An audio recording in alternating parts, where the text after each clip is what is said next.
This year's feast brochure, as with last year's, has the title of this last sermon that I'll be giving here at the feast this year. And this is entitled, "The World Stage is Set." I had not yet begun to work on this sermon before the brochures were printed, yet I still knew what the title of the sermon was going to be and the direction much of the content would take us. But when the Dutch brochure was being translated, I was asked an interesting question about the title of the sermon. Now, I may not have this exact, it's how it came across, but it helped me. The question had to do with the fact that there were a couple of different words or ways that this could be translated here as far as the title is concerned, depending upon what is specifically meant by it, or what I specifically meant by that phrase. There's one that would give the meaning that indeed the world stage is already set. And another could be used if I was saying that the world stage is being set. So after I heard that, I had to stop and consider what was I specifically saying about this, because I didn't know fully where everything was going and what was to be stated, and it was very clear from the get-go that it was a specific direction. And that helped a great deal in the sense of the start, because whenever you're preparing something like that, it's really good to know where you're going so that you can see what's being given. Anyway, so it all became clear. If the world stage is being set, then there's still more that must take place, that must be put into place before real catastrophic events can even begin to be unleashed upon this earth. And this would be like a real stage that's being set up for a play, and that the activity of the play itself cannot commence until the entire stage, with all of its props and so forth, have been fully staged, fully put into place. But if the world stage is already set, then those catastrophics can be unleashed at any time. As with a real stage, the activity of the play can begin at any moment once the stage has been fully set, put in place. This sermon is about the reality that is in that sense that as far as the world is concerned, the stage is already set. It's already set. We're just waiting for the actors to do what they're going to do, the individuals that are going to make certain decisions that they do. That should help us to grasp the greater urgency and the sense of the sobering time that we live in, specifically right now. So if you look at what nations have been doing over the past year and what they're doing right now, it's clear that sides have already been drawn. As a whole, there's still some 2 or 3 things here that haven't fully manifested themselves, but it can happen quickly at any moment. So in that respect, as far as sides that people are going to take, that doesn't take long because they're pretty well aligned already. There are just some questions. There's some questions about Great Britain, what it's going to do. It may surprise people, but there are just some things there that could be very disastrous in what they choose to do and have an incredible effect on what happens in the world. So there's just a lot of things going on that are difficult in that sense, and what God uses in that respect to start things, to do the things He's going to do, because it depends on what God does, in large part as far as the world stage, as far as those things that He allows a demonic world to do, and all by design and purpose and judgment. Judgment. So it's clear that with the attitudes and judgments that leaders and nations have right now, that the action they're going to take for what will fit in perfectly with prophetic events can literally begin at any moment in time. It only takes one action, one incident, one event, one trigger being pulled, perhaps even just one tweet, sadly. So one trigger being pulled that will throw the world into the most catastrophic time it has ever witnessed, and candidly, indeed, greater than all other catastrophic events ever witnessed on the earth combined. Far, far greater. You think, well, how can that be? Well, because of the magnitudes of people on the earth and all those things considered. Yes, the world was cleansed at one particular time by a great flood. This and that happened fairly quick. This devastation here lingers on longer in that respect, as far as human suffering, as far as things that people are going to experience themselves, because there are going to be so many who come through that for a great purpose, and many others who aren't. Let's turn over to Revelation chapter 7.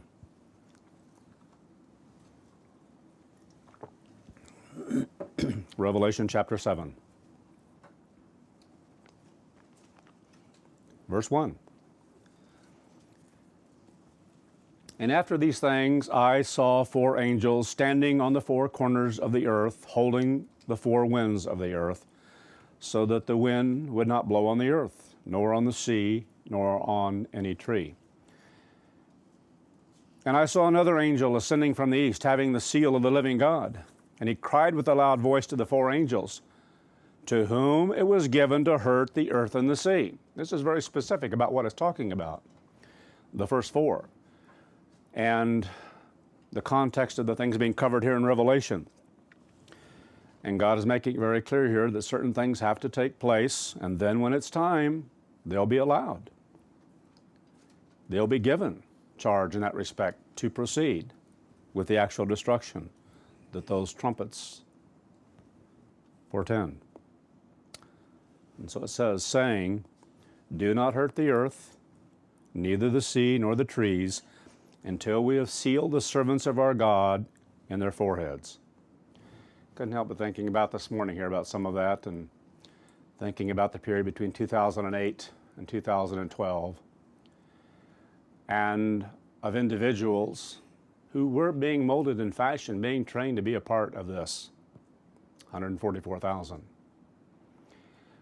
And there are certain things that come along in life, more so through a period of time, and then there is that which is a kind of final test, a period of time that we may go through. I think of Abraham. Went through a lot of different things, obeying God, following God, and it finally came down to a point in time, the greatest thing that finally came toward him was that of the sacrifice that he was going to perform in sacrificing his own son. And we talked about that in times past, a great deal of meaning in those things, and shows that there were things that had not been revealed to him yet that he didn't understand, but he was willing to obey God at that point in time, knowing that God has the power to give life again.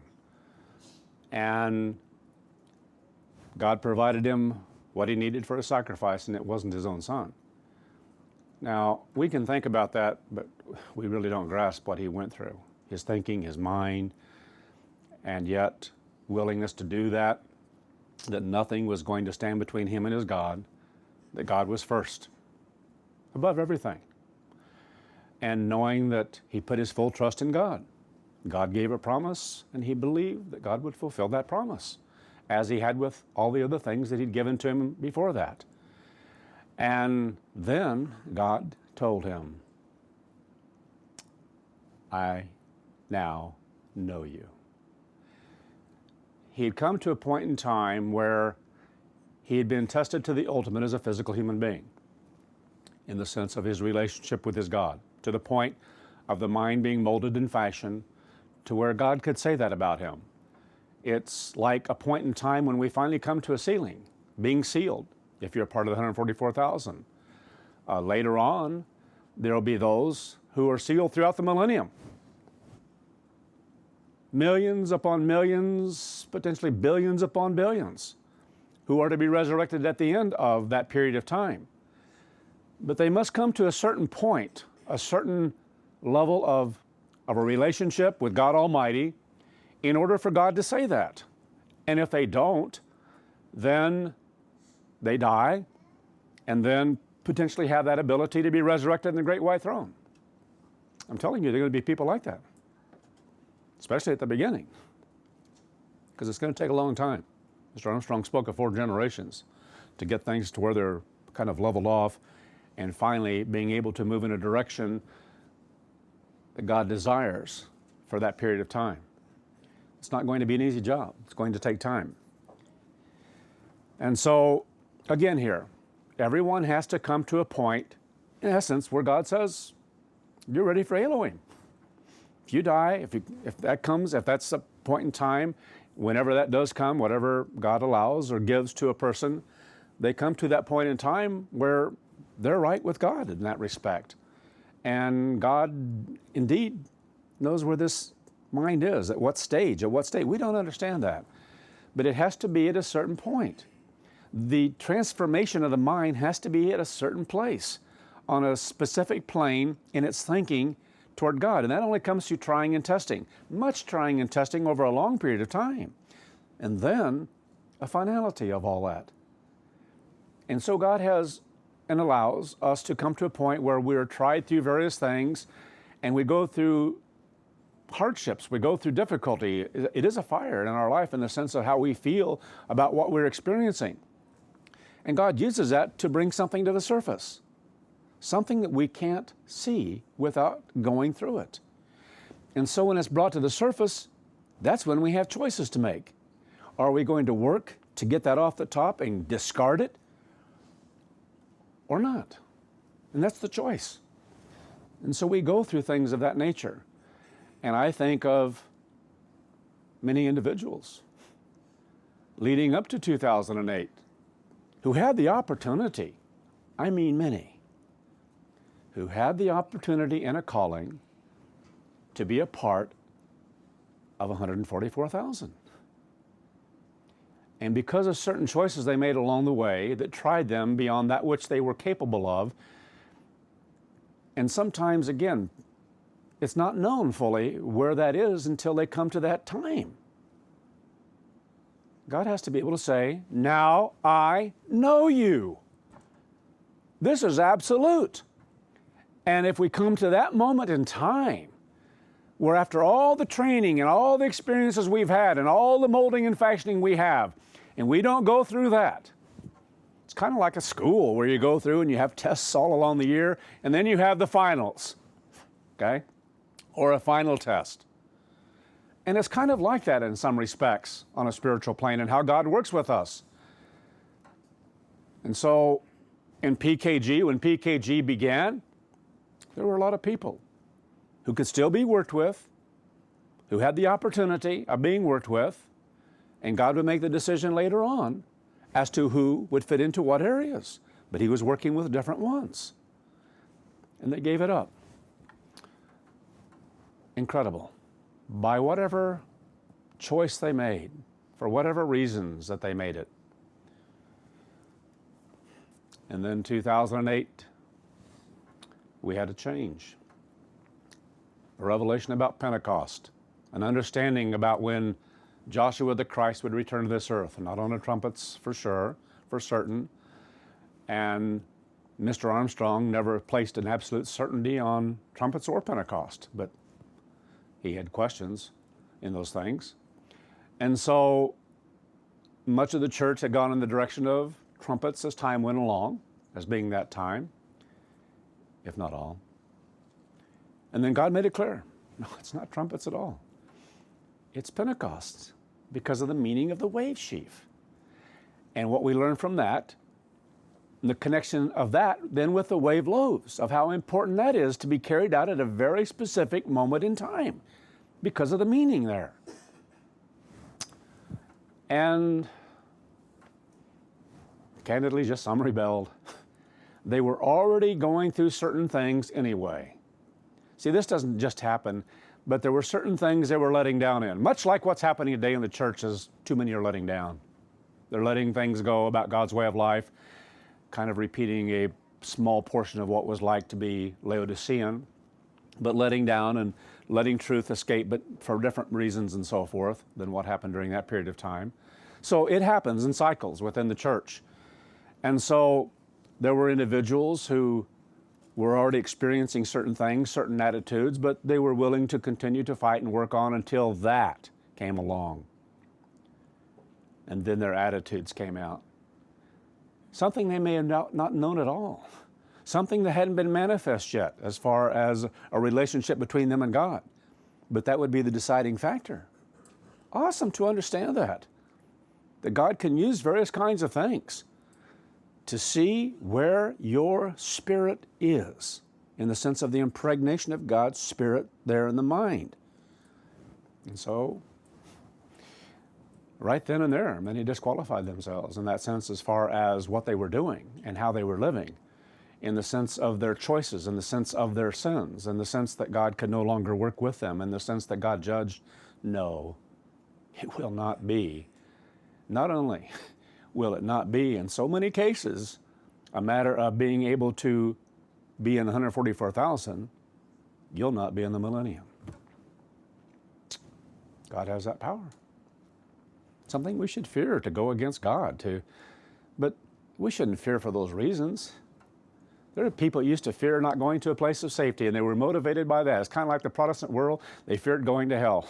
So just in case there's a place down there that's burning and there are these little things running around that are kind of red, and they have these red hot pitchforks, and they're poking you in the butt on a regular basis, and whee, you know, and they're chasing you around, and things are hot, and it's just a hot place. You think, how stupid can human beings be to think that God had had some kind of pleasure to see people being tortured, people in that state for all time? That'd be the exact opposite of a merciful, loving God. You think, but they do, because there's a being that's deceived the mind of human beings to think along a physical plane, and they can't think along a spiritual plane. And so the place of safety was a little bit like that. So people were motivated for the wrong purpose. They came to a point in time where they didn't like their children having to listen to these things that might happen at the end of an age, and that you are to live right, and then by living right, God will bless you by being able to go to this place in Jordan, Petra. And the church will be taken there and saved and spared for 3.5 years. And so some people can look upon these kinds of things as well in a similar manner, to be motivated by fear, but you shouldn't, of what might happen. And so you kind of hang on just in case, just in case we're really going to hell and not to heaven.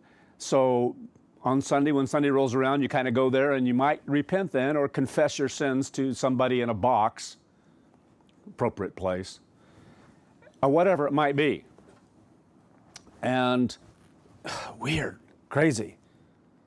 We can't think that way. The fear of God is because we have chosen, we want this way of life, we love it. That's the motivation.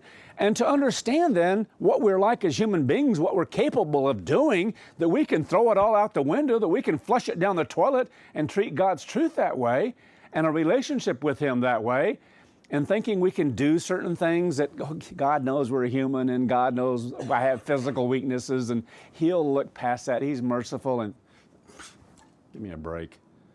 You do it because you love God and you fear, therefore, what you're capable of doing. You're fearful of this. It doesn't take a whole lot to deceive the human mind. We're easily deceived as human beings, and we're the biggest culprit. Not a being out there. We want to deceive ourselves. The heart is deceitful above all things, God says. Whose heart? Ours. Our minds. That's the way human carnal nature works.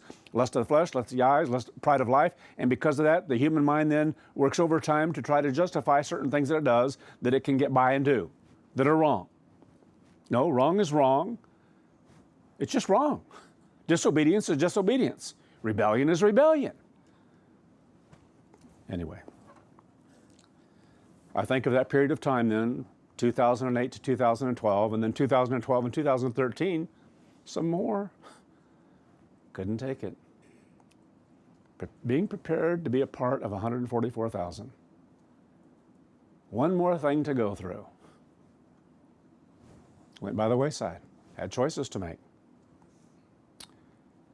And we're at a stage now where various ones are being worked with to be molded and fashioned. And so much weighs upon that. What are we going to do?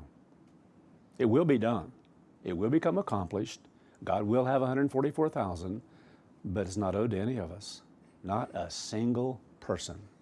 It's not owed to anyone. So what are you capable of doing? What are you doing right now? in resisting God and resisting God's way of life. Because it's happening. I'll just to say it again, it's happening a lot. Wrong thinking. It needs to be repented of, to think differently. And what a shame this far into this close to things that people have been looking for over the past 6,000 years. God's kingdom coming to this earth to rule and to reign with the Messiah, under the Messiah, and his government, and a new world that's going to be established. And I heard the number of those who were sealed, and there were sealed 144,000 of all the tribes of the children of Israel. So we tended to think very physically about all this, because that's the way we are as human beings, and that's all we can see at first. And so we felt that there were 12,000 out of each tribe that God was going to call and work with, and that out of that, then they would become a part of the 144,000, and because it was very specific then in people's minds. And that's what God allowed us to believe, because that's the conclusion that is drawn from 144,000. Then later on, it talks about a great multitude. So if it says of the 12 tribes, it must mean the 12 tribes, and therefore 12,000 out of each tribe makes 144,000. And then later on, when it talks about a great multitude that no man can number, then that's a different group. That gives hope for the Gentiles, that a lot of us are. And the Gentiles then will have an ability, a great multitude, perhaps far greater than 144,000, that will be a part of that as well, and all be able to be resurrected when the Messiah returns. See, that wasn't too long ago. Matter of fact, there are a whole lot of people who still believe that are scattered. And so God blessed us to understand the truth of that.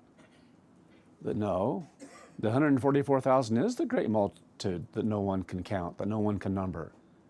Because it's out of a period of 6,000 years. That's what it's all about. No one can number, only God. It's a great multitude, all right, but no man could number it. No person was able to, because God has had different generations through time. And so he gives a specific number. There'll be exactly 144,000. Awesome to understand that.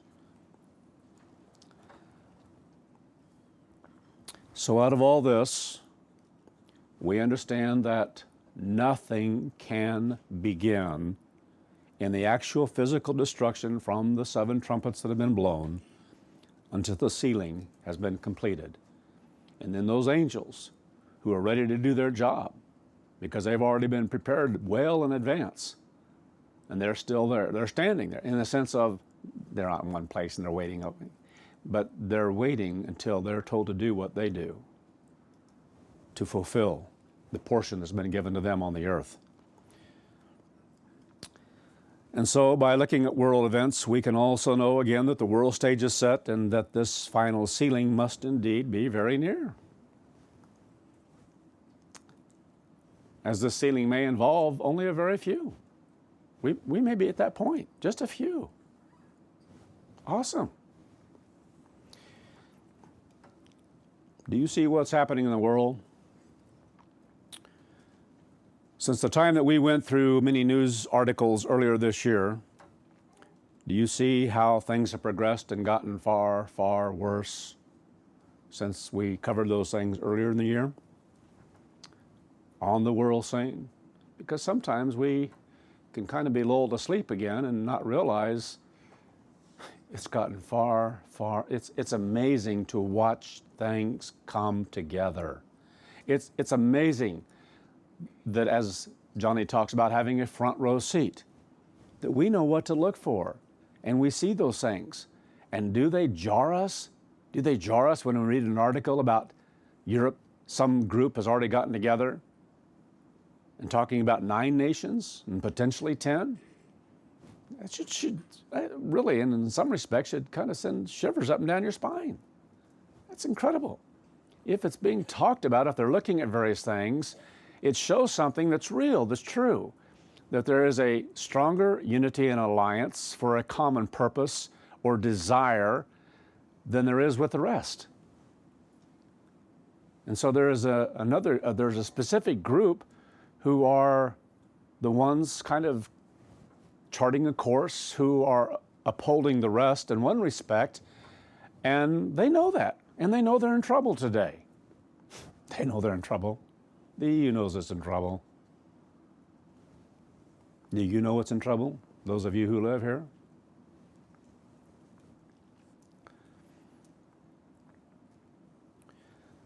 So there are a lot of sobering things that are taking place.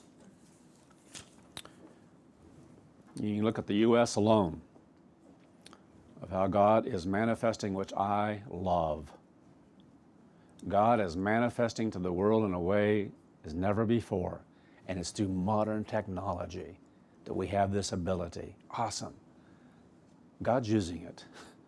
Now the world is using it distorted, perverted ways, but God's using it too, to speak to the world, to manifest some things to the world. In this case, that the world can't rule itself. Man can't rule himself. To see the ugliness of politics, to see the ugliness of what it is to be in power and how power is used, to see the ugliness of what man's rule is really like. Incredible. That government is corrupt. It's always been corrupt. But God's manifesting that in a greater way today, helping people to see that. Seeing drama, drama, drama, drama on a world scale that has never been seen by people because they haven't had the ability to watch it, to see it unfold like it is. And so today it happens in seconds. Tweet, tweet, tweet, tweet. You know, and shakes the world. People become bonkers about it. They really do. What's he saying now? You know, and they have these motives of things they want him to say and what they want to interpret it as saying, which I think is a marvel because it shows again how mankind has always been because of how we judge. And so we judge by what we want to see. We want to see it in a certain way. Some want to see it in a light that is good for them or their party. And so they'll say, no, this is what it's saying. And someone else will come along and say, oh, no. Oh, no, this is what he's saying. Don't you see it? You know, twisted, distorted, weird, nuts, crazy. So much so that it should be put out of office, should bring about an amendment that can be passed, or something followed. I think it's the 28th, isn't it? 25th? See, I don't know that stuff, and I don't really care. Anyway, 25th. And put him out of office because it's Looney Tunes. Not fit. Not fit. And so we see this fighting and this battling and the twisting and the lying and on all sides. It's a world mockery. We can't rule ourselves. Oh, if somebody else was in office, then we might be able to rule ourselves and people wouldn't see that kind of thing and they wouldn't see how ugly. But God is using things to show the ugliness of what is really there and what is always there. Every presidency has had things that people have tried to cover up. Some pretty bad things. It's incredible. And so much of the news media, I marvel. It is fake. Just take, you know, anybody that can't see that, recognize that, is a little nuts themselves. And so someone comes along with greater power and authority and sense of the world scene, and they said it's fake news. And so all that some people say is, yeah, it's fake toward you, and they twist them. They don't even say that sometimes. You know, it's like, no, it isn't fake. It's honest and open and true because this is the way you are, you know. Incredible. It is fake. It always has been. I mean, it's gotten worse. There were times when certain things in the world, you can't even hardly find it today, where they'd actually report on certain things that are happening truthfully in the sense that it's just a report. This is what's taken place. Today is twisting and distorting things for a purpose to give a different picture, to give a narrative of something, to try to sway people to think a certain way. And they all do it. Questions are there. I hope you're astute enough to know that when questions are asked, because I know that within the church too often, we hear something on the news, it's like, if we're not careful, we'll follow right along with the stupidity that exists there. You know, and start taking a side and start thinking, yeah, that's wrong, or yeah, that's right. Be careful. Be careful how you think. Be careful what you latch on to. It's not about taking sides. And be careful, because it can hurt the mind. Such judgments can. So we have to be careful as to what we hear and what we conclude as a result of it.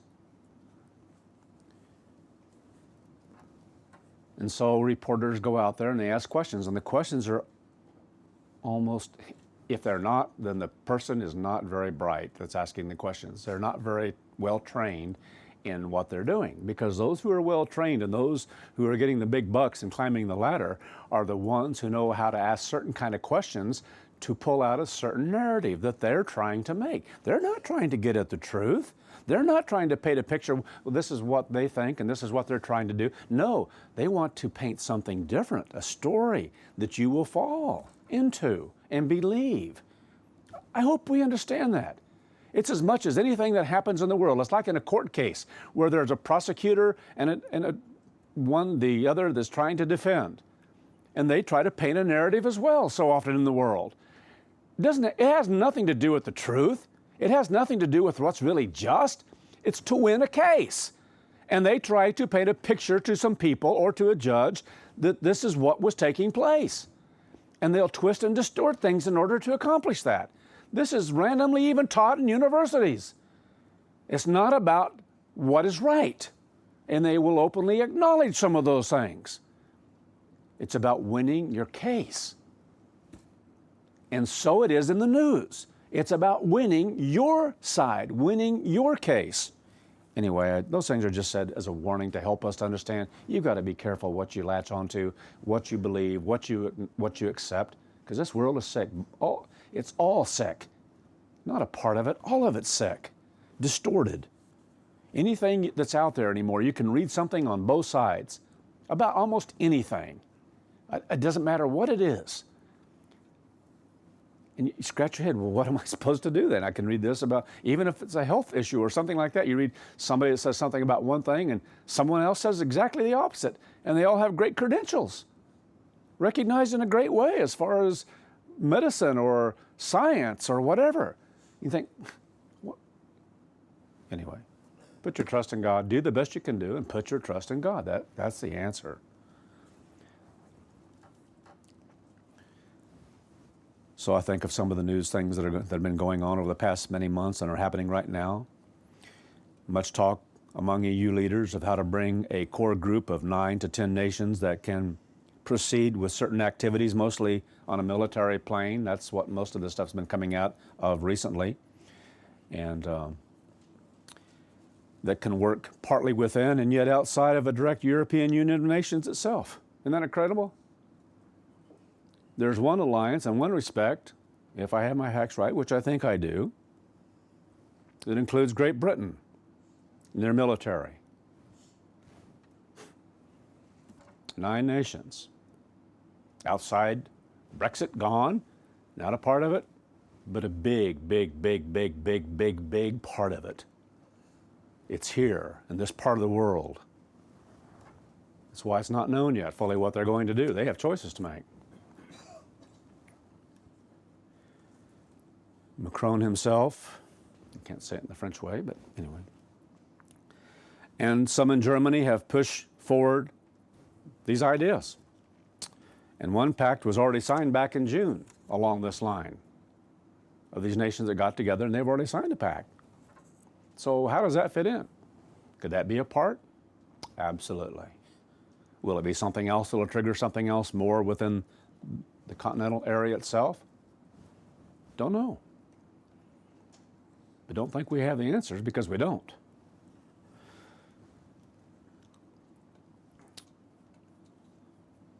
Then there is a rekindled and ongoing shame and embarrassment within and of, or toward, if you will, the Catholic Church concerning perverted sexual abuse of so many priests and of children and women, And you think, how on earth could a religious organization, let alone of the magnitude and size that they are, be able to get by with this and people still go to that place? Even on a physical plane, you think people would run. Well, there are people who are starting to change their thoughts and thinking. And it's not well loved and well liked. And there's a lot of bitterness and anger out there toward some of these kinds of things by people. They don't have a world stage, but it exists. And it's been interviewed from time to time from different areas. And some of the ones who try to cover it up, some of the highest ones in the echelons of their government, try to cover it up, have for a long, long time. And what kind of reputation does that give them then in Europe? It isn't the best, is it? It's not something that you necessarily want to rub shoulders with, and yet they still have certain influence from the top, certain power. See, I mention these things because in time, Europe turns against them. It helps to destroy them. Helps to destroy that organization, its seat of power and government.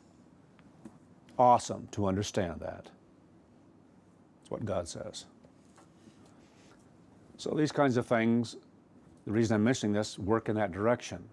It's just one of many. So what is going to take to topple that all the way? Well, a world war, and what manifests itself then.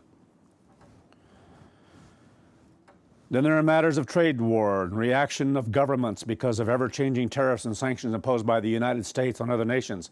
And I hope you see what's taking place and why. When the greatest nation the world has ever known, with the greatest power the world has ever known, begins to turn inward, begins to protect itself, protectionism from the greatest, most powerful nation the world has ever known, it rings disaster for the world, because the world lives off of it. It's a system. And if the system pulls inward, others are going to suffer no matter what. And they are right now. And some of those things are starting to come to the surface. And the more that happens, this goes by the wayside, they begin to change their thinking. It's gotten to a point because of these things that the world, in many respects, hates. Hates. Deep down inside, it hates that country, hates that president because of what he's doing. Truly, it's hatred that's building up out here on a spirit plane, and a spirit world is feeding on that. I hope you see what's taking place. Because it's set. It's set. At some point, they're going to say, some are going to say, if not almost all of them, enough is enough. Enough is enough.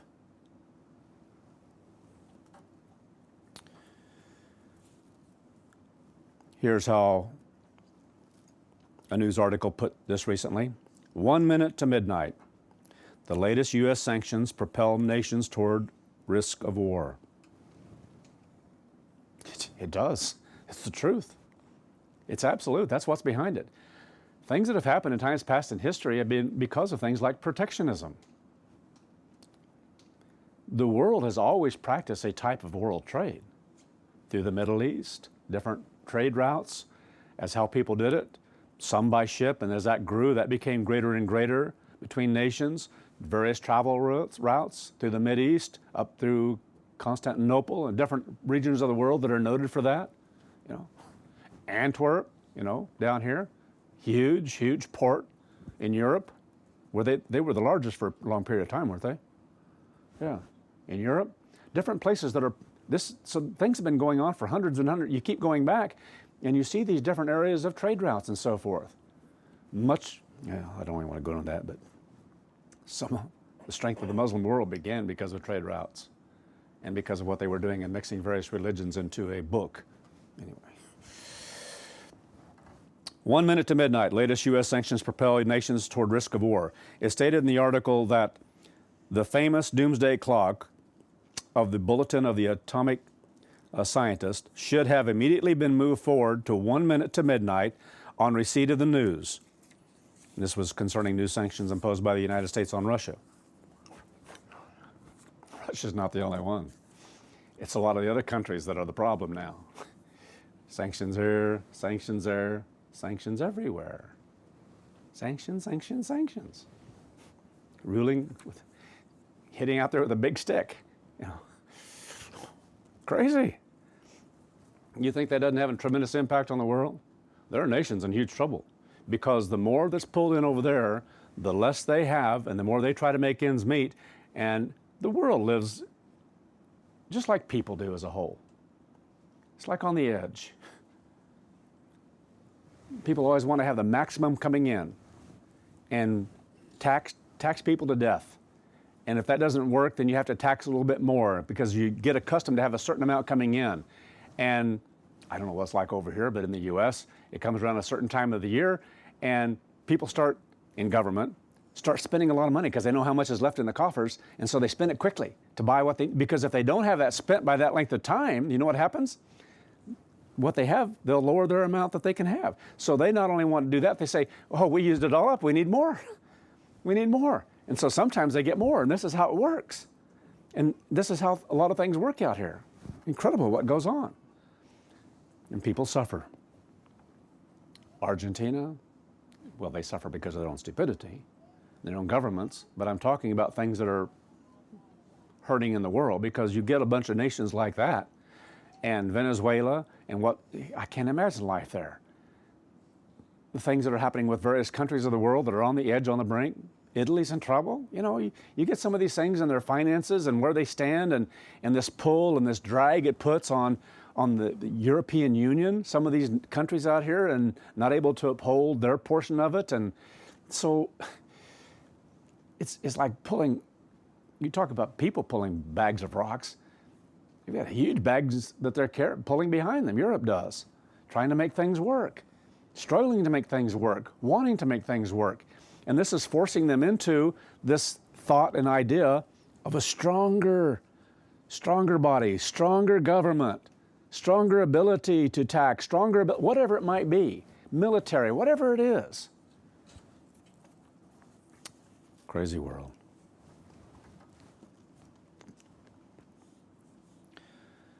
So the greatest nation,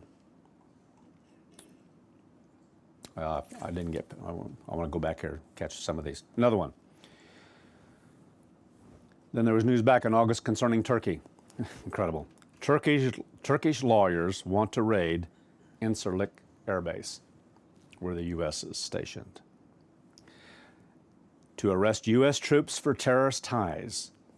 A group of lawyers aligned to Turkish President Recep Tayyip, I don't know, I'll just call him Erdogan,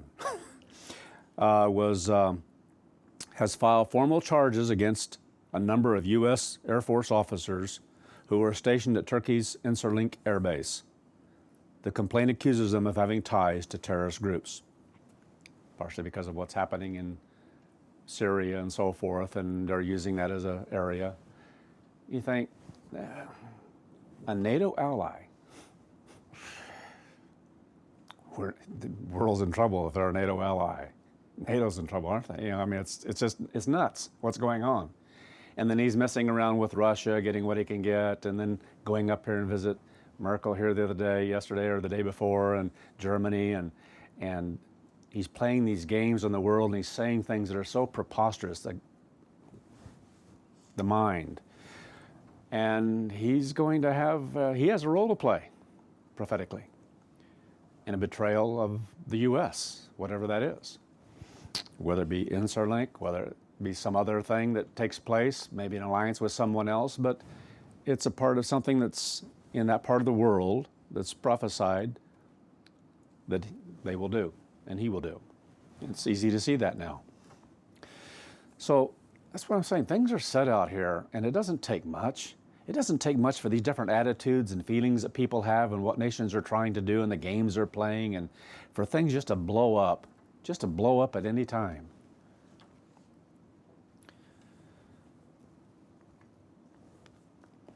And Incirlik, by the way, has a large number of nuclear weapons there. And we think, the United States thinks it can defend those. If Turkey decided to go after them, pretty tough, pretty tough. You got to stage a part of a war there as well, and you're not equipped to even do it. Anyway. Finally, another one here. A worldwide financial collapse can begin to happen any time, so one headline talks about here. And literally that's true. A worldwide financial collapse can happen at any time. And I think it's harder for people in the United States to see this or to think about this as being a possibility because jobs are on the rise, everything, because protectionism, pulling it in. And so there's a prosperity that's starting to pop up there more and more. But others, when it's pulled in here, others suffer as a result of it because it's a worldwide economy. And if you take it out of their pocket, you keep taking out of their pocket, and candidly, some of it should have been. I've known this for, I don't know, I think before I even came in the church. About NATO, I mean, who doesn't know some of this? That the United States has been carrying the biggest part of it all along. And it comes a time of saying, no, you need to do your portion too. And then it's like, people get upset and they get mad. I think of scriptures that talk about you buy your lovers. You buy your lovers. And that's exactly what's taking place. And that doesn't mean people love you. They love your money. What you'll give to them, the United Nations. Keeping it afloat, keeping it going. All these things that have been going on because that's just the way it is. And if the world wants its sense of peace, that's the way it has to be for the world. And if that's pulled back, what happens to the world? That's exactly where we are. One headline in mid-August read, "Get prepared for the chaos to come," as it stated that there are fears of a global financial bear market looming. The article, like this one here, it says, on Wednesday, U.S. stocks were down some, but things were much, much worse around the rest of the world. Global banking stocks are plunging. When this was written, emerging market stocks are cratering. Emerging market currencies continue their stunning decline. This represents a dramatic change from the relative stability that we have seen throughout most of 2018. It is as if someone flipped a switch once the month of August began. Pretty insightful here, what's being said. Someone flipped a switch. Only takes one trigger, one moment, and things start changing so quickly. Another article headline, the euro will implode. Economist warns Macron faces brutal choice to save the unsustainable EU. Just the talk and some of the things going on here and the battles that are going on and what they think. It's in their minds. Then on the 12th of this month, there was the headline from Bloomberg, "The Hindenburg Omen is stalking near record U.S. stock market." I'm just going to read parts of this. Warnings from Wall Street are coming thick and fast as U.S. stocks stir near all-time highs. The latest from Sundial Capital Research, Inc. points to a controversial group of potentially bearish technical signals known as the Hindenburg Omen. The indicator, named after the German Zeppelin that caught fire and crashed more than 8 decades ago, gauges indecision in the market and is designed to predict a decline within 40 days. It was stated that it is rare to see this number of clusters, in other words, within this Hindenburg indicator, so close together on both exchanges, referring to both the New York Stock Exchange and the NASDAQ. And in the past, they preceded declines. So these things are out there on leaders' minds, economists' minds, and they see these things are taking place. And to see something lasting for so long, they know the history. That which goes up must come down. It's the way it is. It's the way it's always been. And to go up that fast, to be that strong, and then to see what's happening in effect to the rest of the world, something's got to give.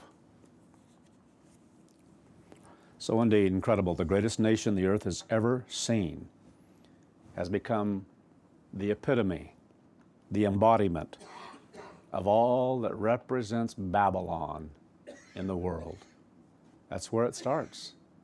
When God starts dealing with things on this earth, it starts there. It starts at the heart and core of Babylon. You know, we in times past used to think of Babylon in a different way, and primarily even on a religious scale concerning a church, and it's far, far, far more reaching than that. It has to do with the chaotic world system that's Lucifer's way. It's his way of working with the world and destroying the world. And anyway, I want to read Revelation 18. But I hope you realize and understand Babylon's the entire world system. It's all wrong. And the height of that and the greatest part of that right now comes out of one great nation. That's how it became established in this age, at the end of this age, at the end of this period of time that we're now in. It's through that system that has gone out through the world as a whole. And as it's gone on since World War II, become stronger and stronger and stronger in power over its influence in the world. It's pretty tough to do banking without that. And that's the world economy. That's why certain nations have tried to break away and are starting to now trade in different currencies and so forth, and in gold or whatever it might be, in different ways of trading with one another in certain parts of the world, but they're having a hard time getting it going. It's just not grabbing hold because something else has been working for so long and it has such power in it that to go against that, well, you kind of put yourself out there on the sides, and they're doing that, and they're continuing on. Anyway, but it starts with one area. And as that gets struck, all the rest begins to become, it's destroyed. Follow suit. It can't survive. Revelation 18, verse 1. And after these things I saw another angel come down from heaven, having great power, and the earth was lightened with his glory. And he cried mightily with a strong voice, saying, Babylon the great has fallen, and has become the dwelling place of demons, the prison of every foul spirit. It's about demons. It's about demonic beings. It's about Lucifer. A cage of every unclean and hateful bird. So if you read this wrong, you're going to read it like, well, there's the demons, and then there are these foul spirits, and then these birds. What kind of birds are they? It's about them. It's all a follow-up to talk about these demons. This is how they're being described. Prison for every foul spirit. You talk about foul spirits, perverted spirits that can never be changed. That's it, that continue on, that are a spirit. And every cage of every unclean and hateful or hate-filled bird. We tend to think of, because we're carnal human beings, we tend to think of nice little birdies out here in the trees. And if we don't like them, maybe if it's a bad one, maybe it's vultures, maybe it's these that just stink, and because they're hanging over dead bodies and eating those all day long in the heat. That's not what it's talking about. It's talking about these flying creatures, these beings. That's what it's referring to here. They're all a part, and it's just different ways of describing the very same thing. Verse 3, for all nations have drunk of the wine of the wrath of her fornication, and the kings of the earth have committed fornication with her. So it's talking about a system, Babylon. And people have been blessed on a physical plane in the sense of that which is distorted and perverted by that system to make it work. That's how they look to their blessings and their growth and their wealth, if you will, their accumulation of wealth and power. And so it's talking about an entire system here. It's a worldwide economy. And if you start cutting parts of that worldwide economy off in a system that's been running like this for a long period of time now, and you bring it inward into one central area, the rest of it starts suffering. And the rest of it will eventually react. That's what we're living in. For all nations have drunk of the wrath of her fornications, and the kings of the earth have committed fornication with her, and the merchants of the earth became wealthy through the power and strength of her reveling. So it's describing very well terms in a summation here of what the world's like and how people do what they do in order to be a part of it, what they will compromise with in order to continue to be in it, and maybe a skirmish here and a battle there occasionally. debate here and there, but overall they've got to have it to survive. And they try to use it in ways that benefit them and get more out of it if they can. And if the central part of it is willing to pass out money here and there and pass out credit or whatever it might be, and you're helping to sustain it when it's all said and done. Verse 4, and I heard another voice from heaven saying, come out of her, my people. In other words, to become his people, out of Babylon, out of this chaos and confusion. And so it pictures everything that's chaotic and confusing, whether it be with government, whether it be with economy, but it shows it here that these things exist because of an economy. It's a worldwide thing. And you start poking a stick at part of it, and depending on how big a stick you poke, after a while, something's got to give.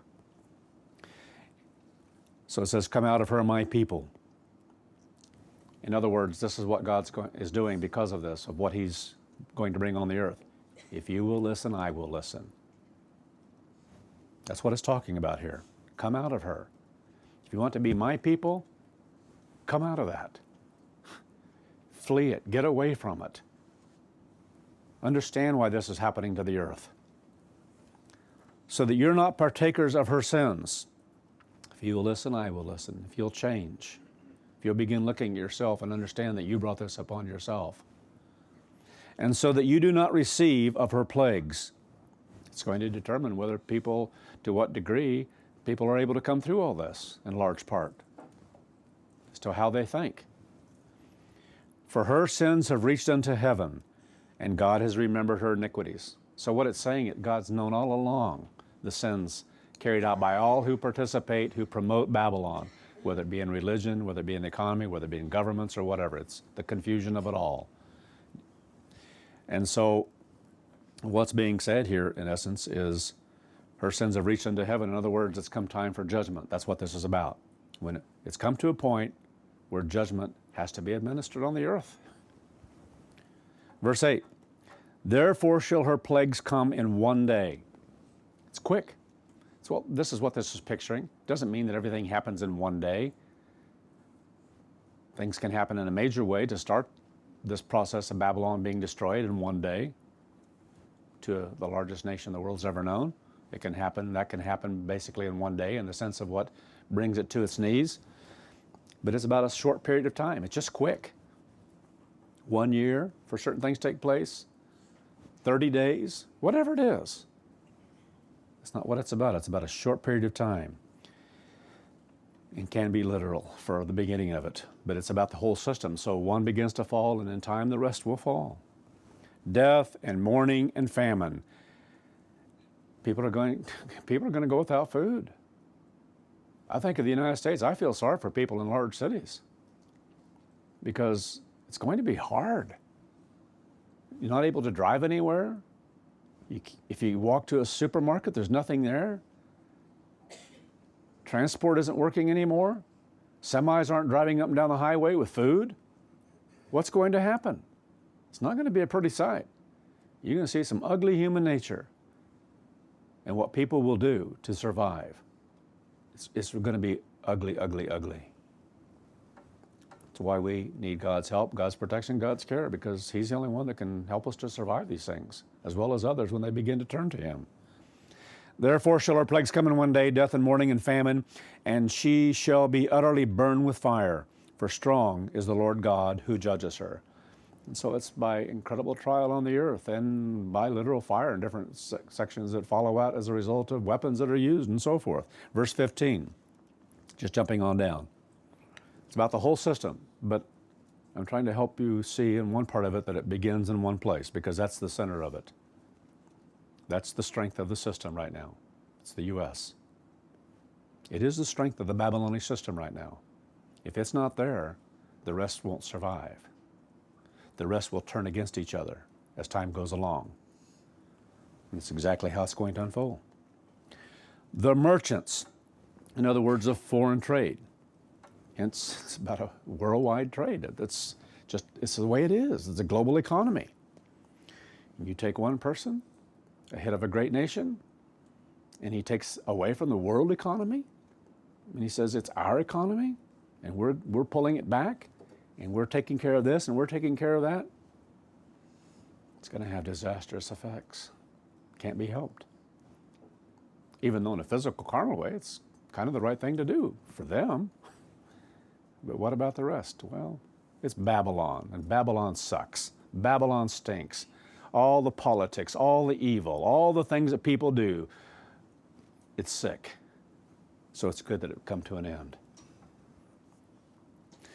The merchants of these things, who are made rich by her, shall stand far off for fear of her torment, weeping and wailing. Some of that's already started. Not because they see something happening there, but because they're moaning and groaning about what they can't have anymore, what they have to change in order to make up for what they're losing. How are they going to do it? Verse 16, saying, alas, alas. It's like, whoa, whoa, or it's like, no, no, this can't be, this can't happen. So it's an expression of grief and sorrow and deep lament, if you will, biblically. That great city that was clothed in fine linen and purple and scarlet and decked with gold and precious stones and pearls. You know, it finally hits people what's happening to them because of what's happening over there, and now what they're going to have to face and who they're going to have to face next, because once it starts, people just turn against each other and they try to take whatever pie they can. Look at World War II. Look at what happened. It's the way it is. Human beings, countries, the selfishness that comes out. You grab this, you grab that, and you better get to Berlin before they get to Berlin, and you better do this and you better do that before they do, because there's this great big contest being fought in the world. Who's going to get what? And then in those countries, they're trying to survive and trying to get a piece of something and trying to establish a sovereignty that they can have, and it's a nightmare. For in 1 hour has so great riches come to nothing, and every shipmaster and all the company of ships and sailors and as many as trade by sea stood afar off. It's the way it's a world economy. And that's why it uses this kind of talk. You talk about an economy just between China and the United States, and the massive amount of shipment that takes place back and forth. Some by plane, yes. They didn't put that in here, but ships they could understand. You know, back and forth, back and forth. Amazing amount of goods going back and forth. Great wealth being transferred back and forth. And everybody profits off of it back and forth. Until finally come to a point someone says, you better quit sending your stuff over there because you could do it cheaper over there, and you better bring it back here and do it here. You're going to be charged accordingly as far as taxation is concerned. And what is that? Because you watch these shows on TV. You know, what is that one? I'm trying to think of where the panel is up there and they may give money to someone. Shark Tank. Oh, how could I ever forget Shark Tank? Anyway, and they talk about getting certain products made cheaper, more cheaply. If you send it to China, and certain ones talk about being over in China, and they were able to bring down the price by 70% or whatever it might be, you think, well, you're kind of stupid for not doing it then, aren't you, if you're going to make a go of this, and you got to compete with others. So there's this commerce. You scratch and it goes back and forth, you know. And so they make these, they go through these, they play these games. And they know full well what's taking place. Governments that hate each other, governments that loathe each other, a government that would like to at least get, in one respect, half the United States. You know, we'd just like take half of it. You can have the other half. Then when we get real big over there, then we'll take the rest. You know, anyway, the power that they have, the military power, the influence they want to exert in the world right now, they're really building up. Their plans are far-reaching, and as far as they're concerned, they've got a lot of time to do it. And they believe, and candidly, if time were to go on, they would do it. They would become the next great power in the world. Think of someone that told someone recent time, can't think who it was, but anyway, it was a comment made from an FBI source that knew certain things about China and the things that were happening and the battles going back and forth. Said, people better start learning Chinese in the future here. Start teaching your children Chinese. That's where things are going.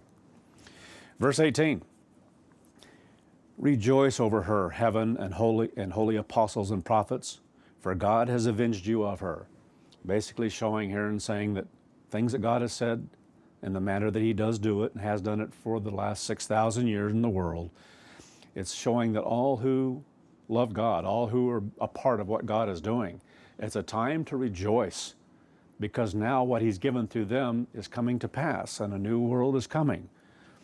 And this one has to be cleansed, has to be destroyed, because there's no other way. And a mighty angel took up a stone like a great millstone and cast it in the sea, saying, Thus with violence shall that great city Babylon be thrown down, and shall be found no more at all. It's a horrifying picture, and it's a beautiful one. It's hard. It's difficult. No one wants to see suffering. God doesn't want to see human suffering. But there comes a point in time where certain things have to be done for the sake of what he's doing. He's creating Elohim.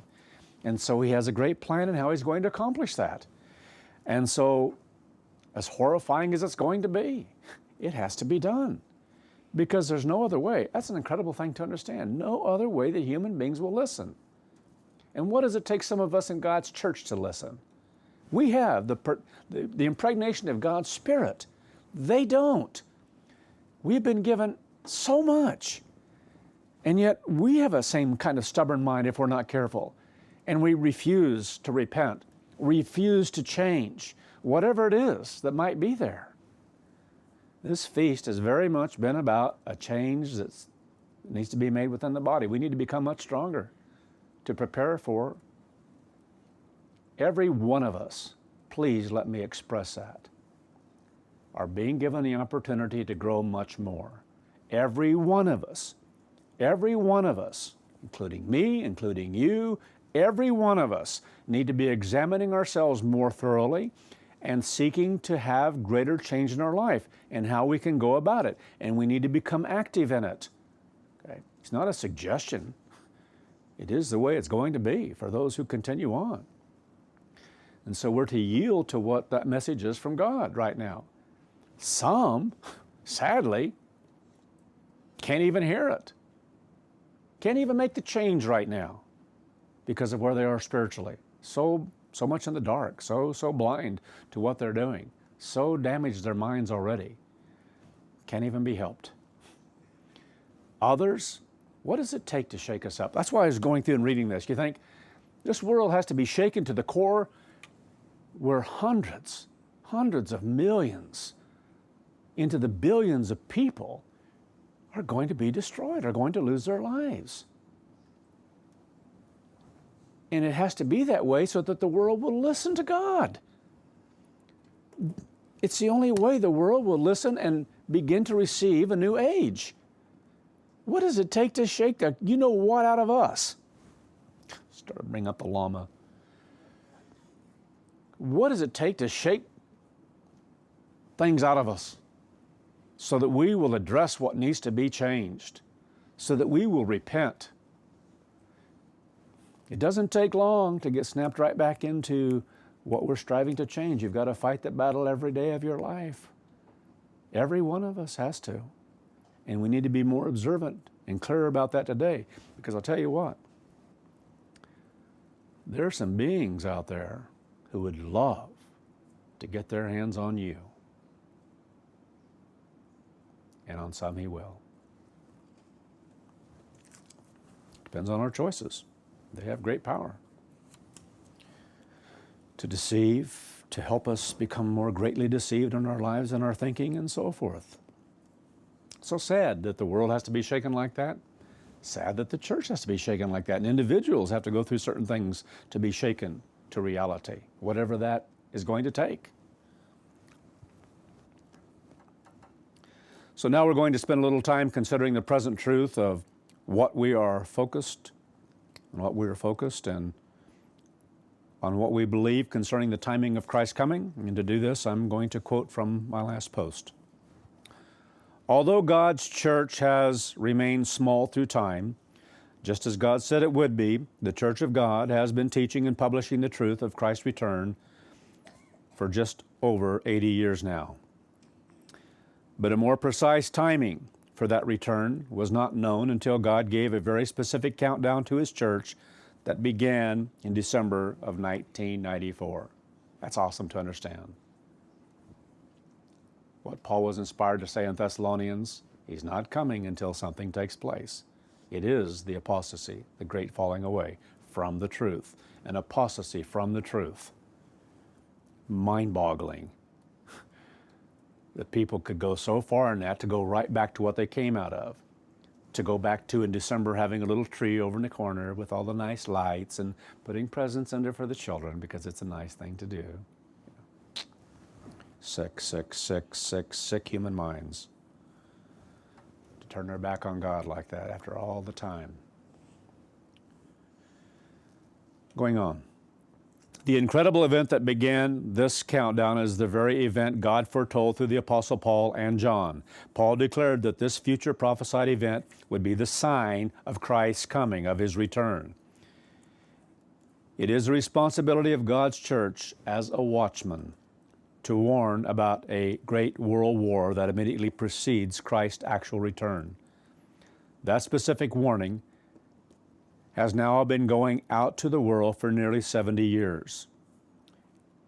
In the countdown that began in 1994, there are very specific measures of time that God has given us, or given, as to when He can send His Son to become the King of Kings in His kingdom. There are only very specific periods or moments in time in which God has shown that His Son can return. Incredible to understand these things. What God's church has been charged to do for a long time, for what God gave Mr. Armstrong to do, God gave him a message. It's the end time. The kingdom of God is at hand, more powerfully than ever before. And a message that was going out in the world in a very powerful way. We're in the end time. He helped him to see that. He came to understand a very specific part of that in the late 40s, of exactly where the church was, exactly where the world was. In the end time, going into the end time, waiting for one more revival of what's referred to in that respect, the Holy Roman Empire. That sequence of events, not a Roman, but that which is an area of the world that would take place. And so that message has continued to go out. We're almost there. Further, it was also stated, it's kind of amazing how things, including time, can try us. Oh, I'm sorry, I jumped ahead here. Missed a page. Let me back up. Hope I have it here. I'm going to be in big trouble. Where is page 5? Is anybody holding page 5? Well, here it is. Wow. Boy, was I starting to panic.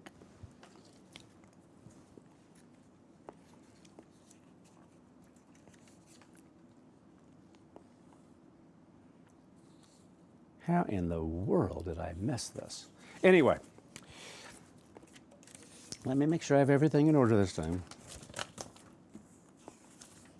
So from what I just stated, there are only very specific periods or moments in time which God has shown that His Son can return. Continuing on.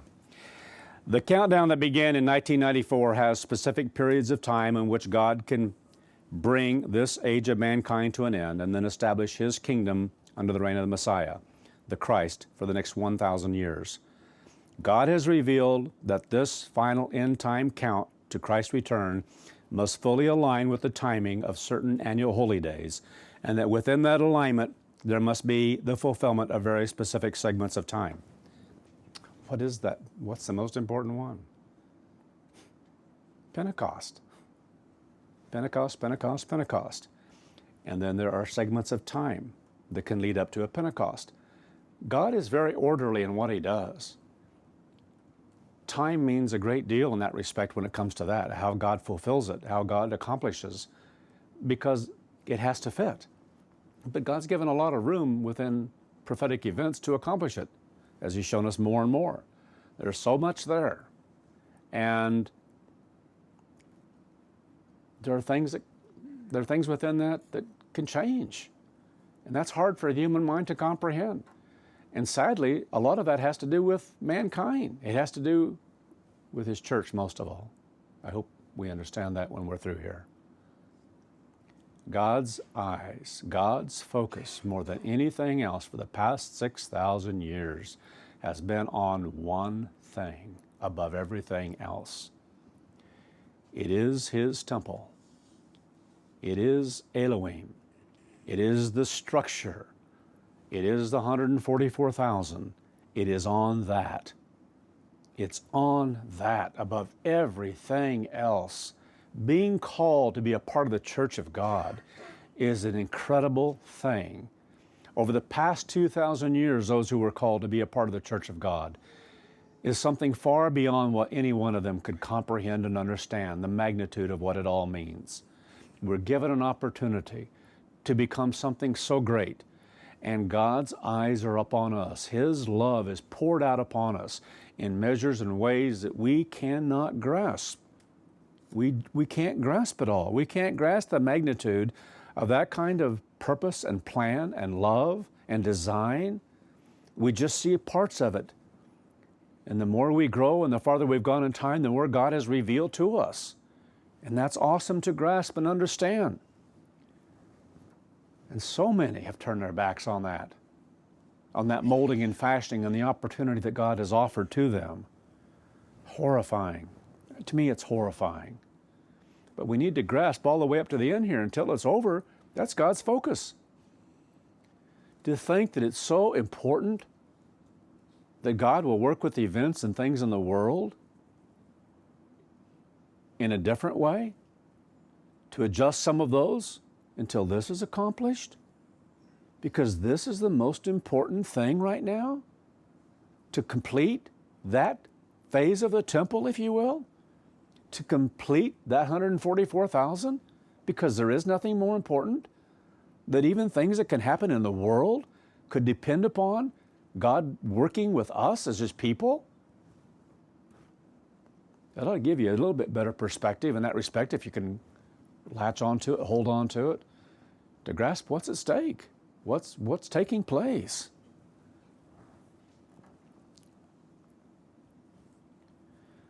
The first count in which this event could have occurred was on Pentecost of 2012 or Pentecost of 2013. Could have been both. Why? Because of the day of the Lord, a year in time. But it didn't happen at that time. The next and far more meaningful count and alignment for Christ's coming is on Pentecost, June the 9th of 2019. I hope we get it. I hope we see the amazing way in which 7 segments of prophetic time are so powerful in what they picture. And then the days added to 2 specific areas of that have such great meaning. You can know if that it is time, that it is the time Christ will once again stand on the Mount of Olives, if a third world war has broken out by February or March of 2019. That's close. Has to be by February or March, within that period of time. It has to have started by that period of time. And if we go through to the end of March, it's not going to happen. Not that year, not in 2019. If not, then the next possible return will be the Pentecost of 2020. And the resurrection of the 144,000 can be altered at that moment in time. And all of that changed as well. And the period of time of 50 days of God intervening on this earth can be moved to a different period of time, because a day of the Lord, God can give it at any time and say, well, this is it. This is that time that's going to fulfill that in order to accomplish all that needs to be accomplished. So the reality is, there could be a year's time there when things begin to be unleashed on the earth in whatever ways that God sees fit to do that. And then if that happens, I have no idea. God hasn't shown in any fashion or form when the 144,000 would be resurrected. I don't have the foggiest idea. Until God shows something what is in front and what we're to plan for and what we're to look toward. But in time, just like everything else, just like any sermon that God gives, just like the feast, just like that sermon that was given on the last day of the feast of 2005, I knew God would give it. I knew He'd give me, I didn't understand it all by any measure, Melchizedek. But I knew that God would give it. And we need to have that kind of understanding and that kind of confidence that whatever happens in God's time, He will show it, He will give it. beyond that going on, and there will be a space of more time that will be a matter of a few years. I don't want that. I hope this isn't about the potential for that. You know, taking an artery out of here and taking an artery out of here and making 4 bypasses to go in here to take care of this so that it can go on for a long, long time, and I don't cherish that one iota. I really don't. I don't want that. That's not about what I want. I prefer not to live that, okay? I'd prefer somewhere in 2019 to be changed. That's what I prefer. That's what I want. I've longed for that for a long time. I want that with all my being. But if it doesn't, then I know that I have another year, at least. And if that isn't it, and we're not ready, things aren't ready, wow.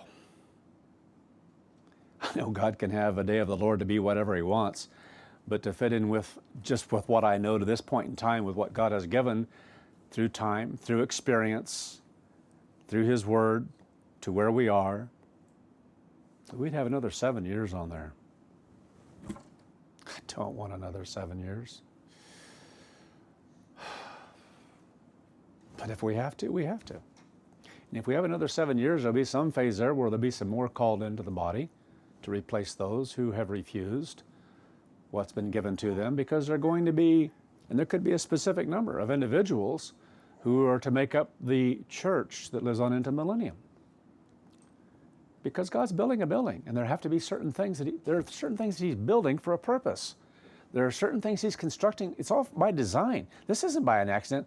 Oh, let's just have this many, and or if it changes by 40 or 50 or maybe 100, that's not so bad. No, God works to fulfill specific duties and jobs and places and positions for a long. They were designed long, long ago, and that which was established long ago, whether it be the 144,000. You know, a long time ago, it was only told in the Old Testament that there would be tens of thousands of saints. And then it wasn't until John that God says there are 144,000 exactly. And we don't know how many fit into different places along the way to live on into the millennium, to be a part of something so great. Doesn't mean there won't be a few more as well, but those who are specifically called to that purpose, to have that opportunity for something they're going to be molded and prepared for during the beginning of the millennium, incredible. It's kind of like those who were with Christ, who followed Him and went with Him along the way. And there weren't that many that were there the vast majority of the time, but there were certain disciples that began and continued on. But there were 12 specific ones that He chose and made clear. But there were others that came along as well that followed, that were taught, that experienced those things, that saw the things that took place, so much so that there were 2 in the background here that could be brought in to take the place of the one who betrayed Christ. And God, there were things purposed in all that. There was the one who was the treasure, and the money was the big thing to him, and how it was being used, and so much so that he couldn't deal with it when he saw some being used in ways that he thought was inappropriate, and especially when it's toward the Messiah, and he began to judge, well, that's not good that he received something like that, and it should be used someplace else to benefit, of course, the poor. You know, I loathe human nature. You think, how sick is that? And he turned against the Messiah. Mind-boggling. And some in God's church today are turning against the Messiah. You think, oh, you know, that's the message God is giving to the church at this Feast of Tabernacles. Because with the impregnation of God's Spirit, no one has an excuse. No one has an excuse. And that's far worse on a spiritual plane than what Judas did. Oh, what could be worse than that? He didn't have God's Holy Spirit. He wasn't impregnated with God's Spirit. He was a carnal human being without the impregnation of God's Spirit. We have been given the impregnation of God's Spirit, and we've been given more truth than they had at that time. Far, far, far more truth and understanding of God and His purpose and His plan and His way of life than they had at that time with God's Spirit in us. So which is the worst? Without God's Spirit to sin against the Christ? Or with God's Holy Spirit to have opportunity for growth, Feast of Tabernacles, change, transformation, and then, for selfish reasons, whatever it might be, to form a relationship with someone else in the church that should not be formed, or to form a relationship with someone outside the church that should never have been formed, or in the way that it was being formed. It's not wrong to do that, but you better do it the right way. Not like the world where you sleep together in advance. If people can't control themselves any more than that, then what's wrong if you don't have a greater fear of what you're doing that can cut yourself off from God? And I mention these things because this stuff happens year after year. And it should never happen. You think you get by with it? Not before God, you don't. Anyway, so what is it? What is it that we will betray Christ? And the reason He died as our Passover. What will we do? Because every year people do. People do.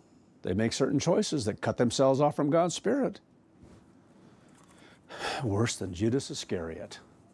And we read the story about Judas and we think, how sick was that? You know, to betray Him up to be taken. He didn't know how far it was going to go. He knew that some bad things were going to happen, but He betrayed Him. But it was to be killed. No, I don't believe he believed that in any iota. And then when finally things were happening, he couldn't take it. And went and committed suicide. Horrible.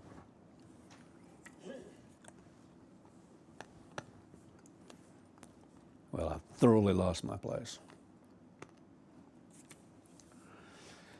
And so again, looking at time.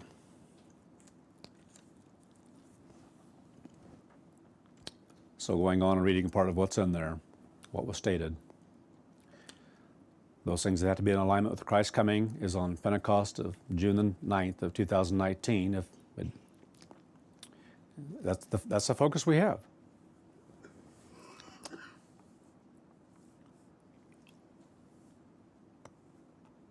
Got to get my place. Okay, I've referred to the first count. Could have been on Pentecost 2012 and then 2013 because of that year. And the next time that has a far more meaningful count and alignment for Christ's coming is Pentecost, June the 9th, because God just added more meaning to it because of that 50 days. And if something else happens later on, you know what? There'll be something else in there that God would give to have exciting meaning to it. Because every time something like that has happened, I'm dumbfounded by it. I'm inspired by it. I'm excited by it because it just reveals more about God's power and His ability to fulfill what He's going to fulfill.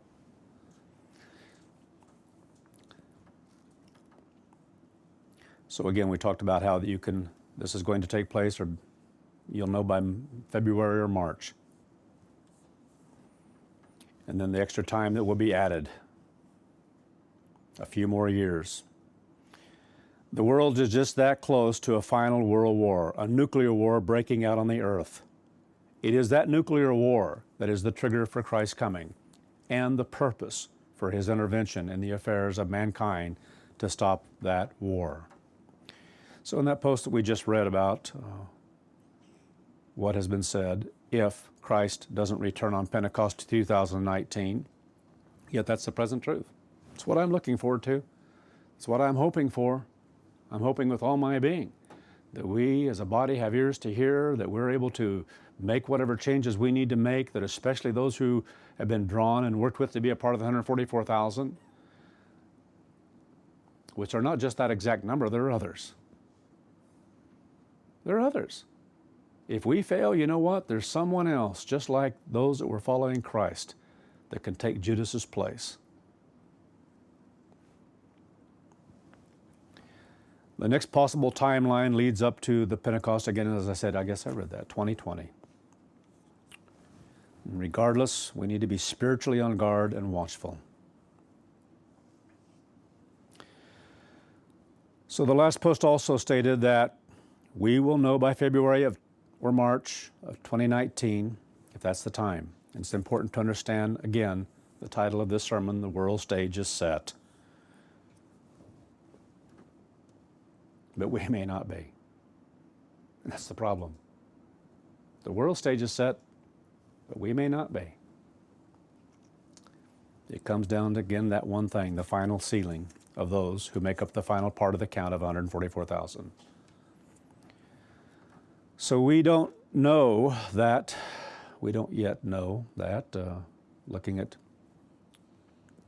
let me get my tongue in order here. My tongue is out of order. Since we do not know that, let's look beyond Pentecost of 2019, understanding as we do that everything about this timing is about God's church and the completion of this final sealing. It's good to repeat at this point something said in the sermon here at the feast in Europe on the Sabbath before the feast. Again, that sermon was entitled The Seventh Day of the Feast. Everyone else is hearing around the world is hearing that today. But I want to quote a little bit of what was said. A proverb used quite often by Herbert W. Armstrong was the one of Proverbs 19, verse 18, where he said, "Where there is no vision, the people perish, but he who keeps the law is happy." That says so much. I understand more deeply now why God gave Mr. Armstrong that message to speak so often, even at the Feast of Tabernacles. And I see how now why that has come full circle now in a more powerful way, that now we need to have this more than ever in God's church, a vision of what's taking place, an ability to see, a desire for something that we truly must want with all of our being, willing to fight for it, willing that each one of us sitting here today and anyone listening to this, genuinely making effort to change things in your life. If you're not changing something in your life, you're missing the mark, and you don't understand this message is for you. It's for every one of us to do better, to fight harder, to work more. And that can be something that is an infectious thing in that respect, something that catches on with others as they see change and growth and that spirit at work. Because there's certain things we can see in people, certain responses of just in life itself, not something fake and pretentious and we trying to sound spiritual. It's just how you live your life that we see within families or whatever. The changes are being made. Little changes here and there in life, whatever that might be, that you're making them and doing better because you have this focus and this need to cleanse your life in a greater way to prepare for the Messiah that's coming. We should want to be as clean as we can be through the power of God's Spirit that He gives us to cleanse our lives. Like Wayne talked about the other day, to wash this thing up here, to wash it, scrub-a-dub-dub in the tub. I think of when I was first called into God's church, because of my thinking and how much I abhorred certain things that are just in the mind, that I remember one time working and praying while I was at work. And if I remember correctly, I was standing on a ladder because I was painting. And I asked God for help to just like stretch out the pieces of this brain and just stretch it out on one great, and take a knife and just get rid of the garbage. Get rid of the wrong thinking as a human being. Another way of saying rub-a-dub-dub in the tub. Cleanse it, wash it. Use a bunch of Clorox, whatever it takes to get it white. I don't care what I've got to go through. Just get it out of me, please. Help me to get it out. It was at that point in time I made a huge leap forward in my life, spiritually. Even more so. We've got to fight, whatever it takes. But it takes being able to see ourselves first. And that's a problem with too many in God's church today. We really don't see ourselves realistically for what we are, for who we are. We don't fear this thing like we should. We're not afraid of how easy it is to compromise on the Sabbath, to compromise on a holy day, to let down spiritually in our lives, to let down in our prayer life, whatever it might be, to let down in how we treat other people, to let down in what kind of crap we allow into this mind and perversion that we allow in, that's broadcast by this world. That's why I'm hoping a bunch of us are getting the picture out here that any of you fooling around with pornography and crap like that, you better quit. Because I know that too many are. And I'm saying that with the authority of Almighty God, that God knows what you're doing. And if I were to ask of a show of hands of individuals who over the last year have looked at any of that stuff, have thought about any of that stuff, or allowed that kind of thinking into their mind, I'll tell you right now, a lot of hands would go up in this very room if you were being honest before God. And I'm not going to do that, not to embarrass anyone. Do we fear that kind of stuff? Because that's the exact kind of thing that you're cut off from God's Spirit and you're not growing like you should be. And I do not like to do this. I am sorry. But I am pleading with you. I am pleading with God's church, truly, because I know where we are. And I don't want this to be the reason it happened, that I got the extra time. I want to be changed. I'm tired of this. I'm tired of the battle. I want a new body. There's some selfishness in there, I have to admit. It's been a long struggle. Been a lot of suffering, a lot of hurt, a lot of tears, a lot of pain, a lot of betrayals, a lot of stabbing in the back that have hurt so bad, I can't even tell you, in ways that you really can't know because you've never experienced it to that degree. Those who have gone through the apostasy have had a lot of that take place in their life. And it hurts. It cuts deep into the soul. That song, Walk to God's House Side by Side and Counsel Blended Sweet, lived it hundreds and hundreds of times, you know. And I see some of you doing the same thing. But you don't see it. You don't see it. I see attitudes. I see spirit. Because God's given me that ability to do the job I have to do. It's not about me. It's about a reality of us, each one of us. Where there is no vision, the people perish. But he who keeps the law is happy, blessed. That's what we want to do. We want to make things right. Then it was asked, do you have the vision that God has offered and provided to His church? Do you see what is before us? And do you want it with all of your being? It's now nearly in our grasp, but some have let go, and others are in the process of letting go. I'm weary of that, brethren. I truly am. As God's servant, I'm so weary of that. I have seen so many come and go that sometimes it gets to the point in time where I don't even want to mention it. Anyway. You fear getting too close. Because is that where the next betrayal comes from? I've been betrayed as God's servant. And I'm just giving this as an example because it's happened to all of God's servants. Because this was where the betrayal begins. It's toward God, it's toward Joshua Christ, but I get the brunt of it. See, I get to see it up firsthand in personal relationships. They do too, but far more than I do. Please don't misunderstand me, because it's against them first and foremost. But when you're living in this carnal human body, this physical flesh, and you form relationships and friendships, and those things happen, it takes a toll on you. It takes a toll on you. That's why I can clearly, honestly say, I'm used up. I am emptied out for God's church. And only by His great power can I keep going forward, to be candid with you. And I don't want to see anyone else go by the wayside, young or old alike. I wish every one of us in this following period of time that we have until that takes place, is here to the end.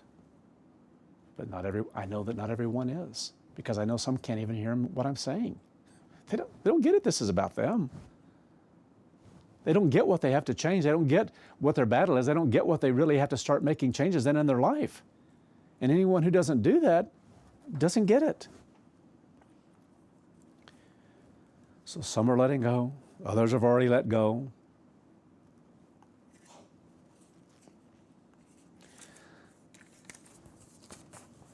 I can give a whole list of things of what's happened over the past year or so, what people have done, things that have happened in people's lives that have cut themselves off from God's Spirit, in relationships and things people desire and go after and are allowed. God allows it.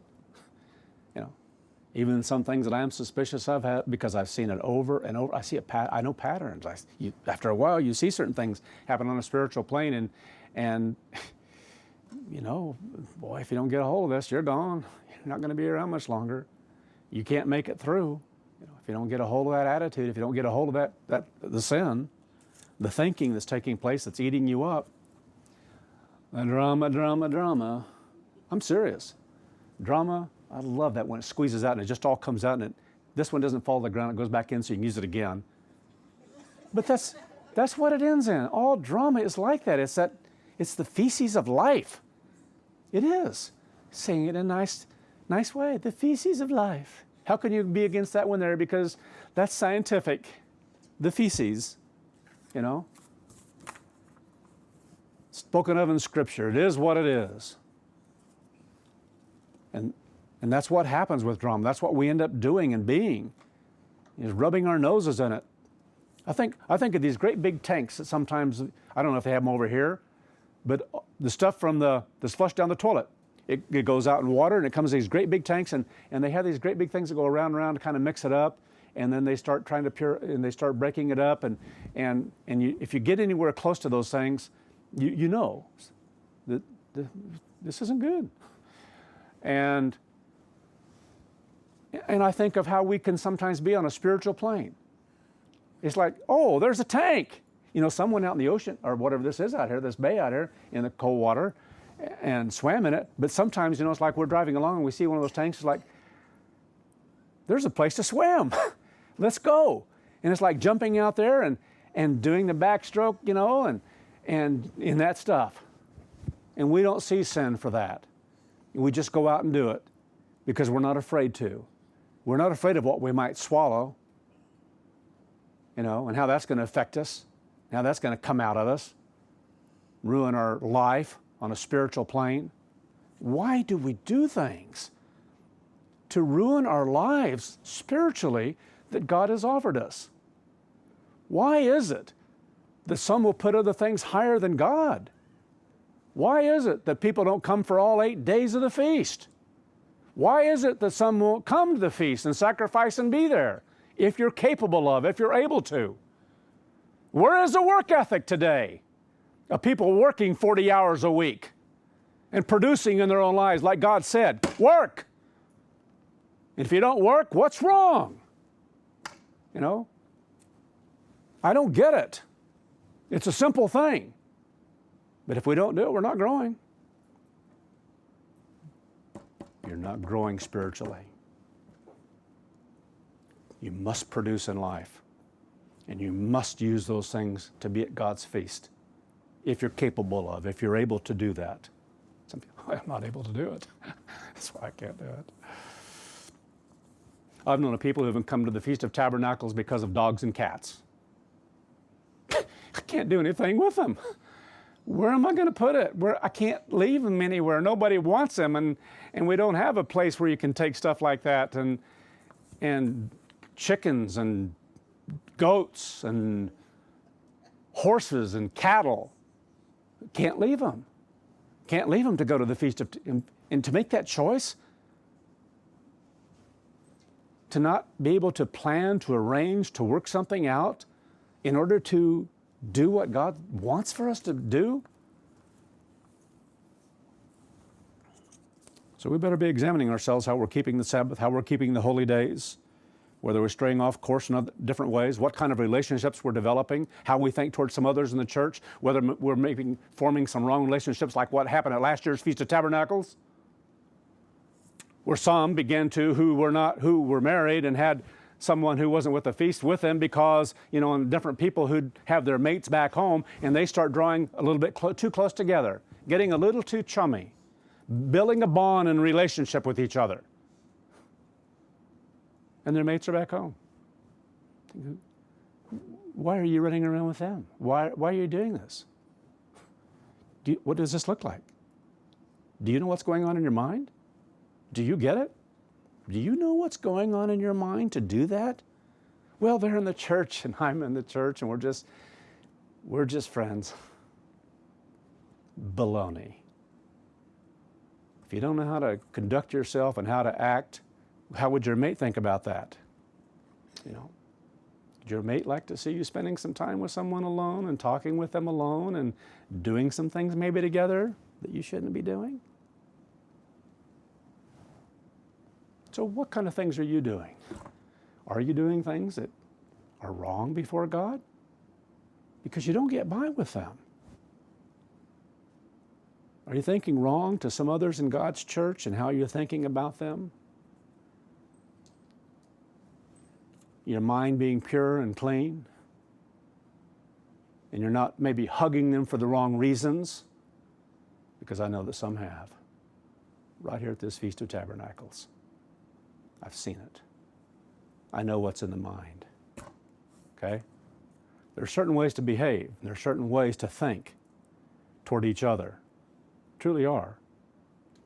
And it's fine to do things, it's fine to give the kiss on each side, that is done here in Europe, if your mind is right. But if your mind is not right, if you're thinking some wrong thoughts, God have mercy on you, and He will only if you repent of your sins. So, my last opportunity for some chastening. I'll tell you what, this is some of the strongest chastening I've ever given in God's church. And I hate doing it. I don't like doing it. Further, it was stated, taking the time to do this. I'm going to read this. It was in that same sermon. It's kind of amazing how things, including time, can try us. Laura has mentioned to me many a time over the past year how that it seems that there are quite a few in God's church who are having a kind of repetition, a déjà vu effect take place in their life in what they were experiencing prior to 2012, a kind of spiritual Groundhog Day. It's there. Now, how are we dealing with it this time? Is this perhaps your final test? Hebrews chapter 4 and verse 7. Again, he sets aside, predetermined a certain day, saying in David, today, after so long a time, as he said, today, if you will hear his voice, do not harden your hearts. This is a time to listen. This is a time to take to heart. Every person hearing this sermon, to take to heart what is being said. So where do you stand? Are you truly changing and yielding your life more now at the end of this feast than you were at the beginning? Is that going to continue after the feast where you are focusing on some specific things in your life that you're seeking to do better, that you are changing? Because that's what we're talking about. Making change, to think differently. We all have room to grow, and we should want to grow that much more. So where do you stand? Will God determine that we must go beyond 2019? And I feel by the fact that this is being inspired to be given at this feast, that we're real close to that decision being made. Just like in 2008. That's why I heard in here. Because I know what I'm being given, and I'll tell you, it scares me. It scares me. So We need to take it to heart with all of our being. So when is that being made? Maybe at this Feast of Tabernacles? Maybe within the month after here, to see what we put into practice in our lives? I don't know. But I fear and feel that it's that close to making a determination as to whether we're going to go on at least another year. And I'll tell you now too, just so you know, that we're going to try to secure feast sites for the following year, just in case. Just in case. And pray to God we don't have to use them for our group. And whatever happens in the following year, things do continue on and happens exactly as we've been focusing upon, then God will provide whatever needs to be accomplished.